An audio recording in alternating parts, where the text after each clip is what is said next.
What is the tuition at NCU? And they usually increase. Hi guys, welcome back to my channel, and if you're new, welcome to my channel. My name is Stephanie Yates, Anya Buile, Steph Anya for short. I'm a licensed associate marriage and family therapist, and this channel is for fellow therapists, those who are thinking of becoming therapists, and those who are simply looking to create their best lives. And today's video is for that second group, those who are thinking of becoming therapists. Today, I'll be answering questions about my alma mater, Northcentral University, also known as NCU. Please stay tuned. What's on your mind? All right, so today I'm going to be answering frequently asked questions that I get about NCU.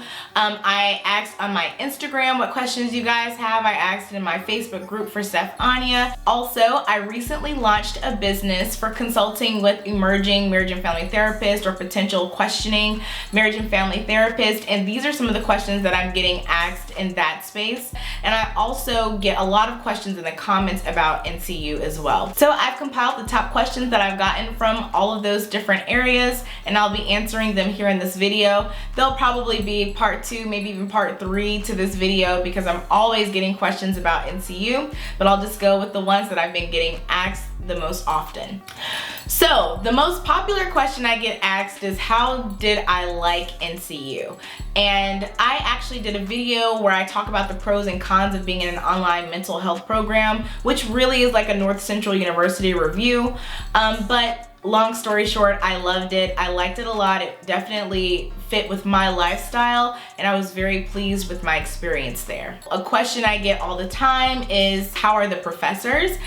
One thing about NCU is that all of the professors have to have PhDs, and a lot of times we assume this about other universities, but that's not always the case. A lot of times you're being taught by TAs, or you may be taught by faculty who have not yet attained their doctorate. No slight or shade to them, but I do like that in this online format that at least they're able to vet across the country, maybe even internationally, professors who have reached the highest possible level in their field. So I definitely felt the impact of that. I loved my professors at NCU. I probably only had 1 or 2 that I ever had any issues with, but most of my professors were so thorough with their feedback, very encouraging, super knowledgeable, and I always felt like I was in great hands about whatever the subject matter was that I was attending to for that specific week. So I definitely loved my professors at NCU, and I'm still in contact with many of them. The next section of questions are really people who are asking me questions about like that work-life balance in grad schools. I'm gonna move to looking right at my phone because it's kind of hard for me to remember these questions. Okay, are you able to complete the master's program / clinical training while working full-time? So I did work full-time a majority of my time in grad school. I definitely think that it's possible for you to be in your core classes and electives while working full-time. For me, I was working a corporate job in a completely different industry, and I was able to manage 2 years balancing both. Now, what I will say is once you get to your internship, personally, I had difficulty with getting the hours I needed and having a 9-to-5 job, because a lot of times that limits you to only being able to see clients in the evenings on the weekends, and that might work well for you. It worked well for me for a few months, but what ends up happening, at least in my case, is that for relational hours, and if you need a video where I kind of break out the requirements for grad school to graduate, let me know that. For relational hours where you need to have 2 or more people in the room, it can actually be kind of hard to accumulate that, and NCU requires half of your hours to be relational hours. So at first, you know, I was easily getting those 8 to 10 hours that I needed per week, but then I realized that only a small segment of those were family or relational hours. So I needed to expand the availability I had so that I could take on more clients and get more relational hours. So that's something to keep in mind, is that if you are working full-time, you might have difficulty having enough availability during your internship and practicum, but it takes a while to get there anyway. So I would definitely say while you're doing your elective courses, it's totally possible for you to work full-time and manage their graduate program caseload But by the time you get to the internship, I definitely know many people who have been able to balance it with full-time work, but I do think it becomes a bit more tricky. How long did it take you to finish the program? So I started my program in mid-December of 2016. So I think my exact start date was maybe like December 19th of 2016 maybe. And I graduated or completed, I'll say I completed my last course on June 24th of 2019. So I was in the program for about 2.5 years, and when I was entering the program, that is what was advertised, that you could get this degree in about 2.5 to 4 years. Now, most people, I would say, probably graduate within the 4-year range, or maybe even a little past 4 years. So I don't want to give off the impression that that is the standard amount of time that you can graduate. It can take a bit longer, but it took me 2.5 years to start the program and finish it completely. Some of the factors that can impact how long it takes you to graduate: if you are working a full-time job, it may be more difficult for you to take multiple classes at once. Also, it can be more difficult for you to accrue the hours you need in your internship. It can also be difficult to just get the hours you need depending on the location of your site. So if you're not in a major city, you might not have a lot of people looking for marriage and family therapists, or you might not have a lot of mental health clinics in your area at all. So there are a lot of factors that impact how long it takes you to graduate. For me, it was 2.5 years. Similarly, I was asked if I took the recommended 2 classes at a time. And for those who aren't familiar, NCU recommends that you take a class and then 6 weeks in, you overlap it with another class so that you're not starting fresh with 2 classes at the same time and not having the big assignments due around the same time in both classes. And I did do that part of my time. It was various, my experience, because like I said, I started out working full-time.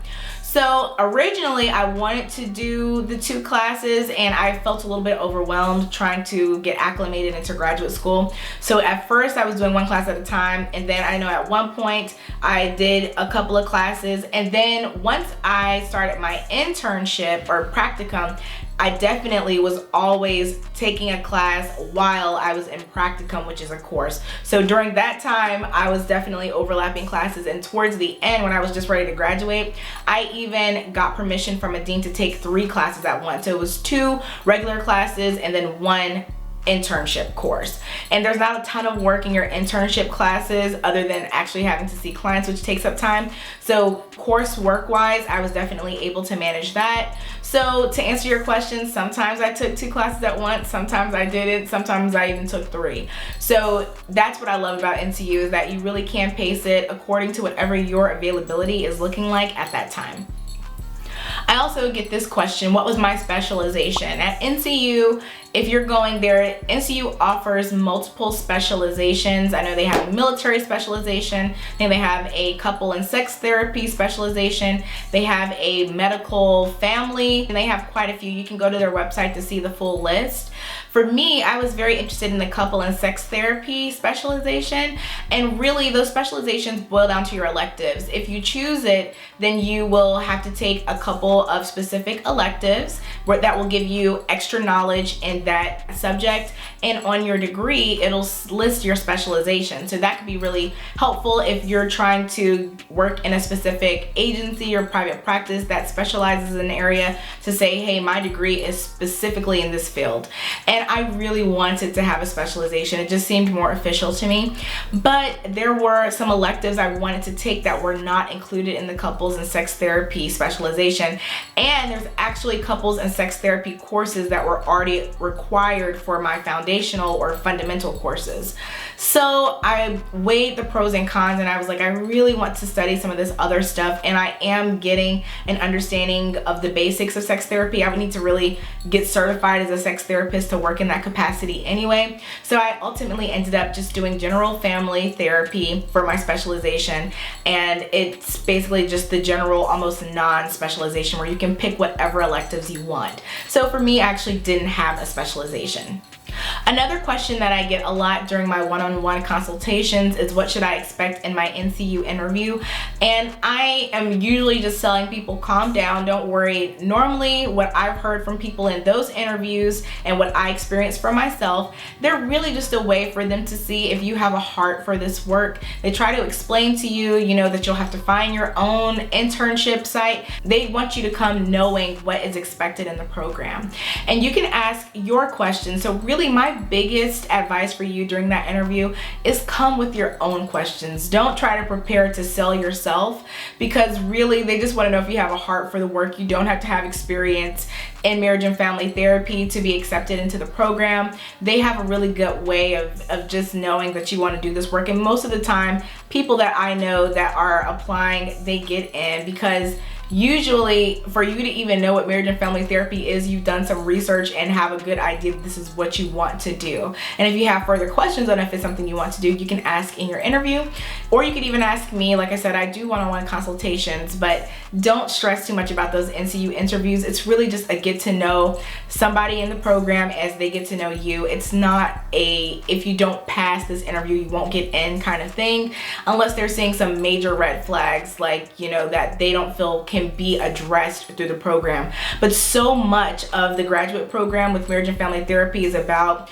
doing your own self-work and working through your own biases, working through your own prejudices, working through your own triggers, that they do recognize that even if you do have some things that could get in the way of you being an effective therapist, there's a great chance that it'll be worked out and worked through in the program. So don't get too worried about those interviews. It's really just an opportunity to meet someone at the school.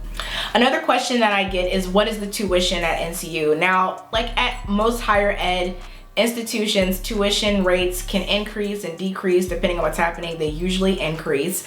During my time at NCU, the tuition rate did increase in my last year, and luckily I think I only had maybe one class with the new tuition, but I was locked in to my tuition. And a lot of times they'll do that, they'll lock you in for maybe 2 years at a certain tuition rate, and if once you go past that, it can go up with the rest of the school. But I think the current rate for tuition is about $42,000. The rates will change. It's not like it's changing all the time, but usually every few years, like you'll see with any higher ed institution, tuition rates increase, unfortunately. And then the last question that I'll be answering today is about textbooks. So with it being an online program, a lot of people are curious about, well, if we're not doing the brick and mortar sit in class format, how do my textbooks work? I know a lot of people who envision having a lot of textbooks on their shelves when they are working in their private practice or in their office at their agency. And it is important to know that NCU does 100% online digital textbooks. Now, I didn't have a problem with this because I liked being able to access my textbooks and specifically be able to search for terms that I was thinking about, especially as I was studying for the exam.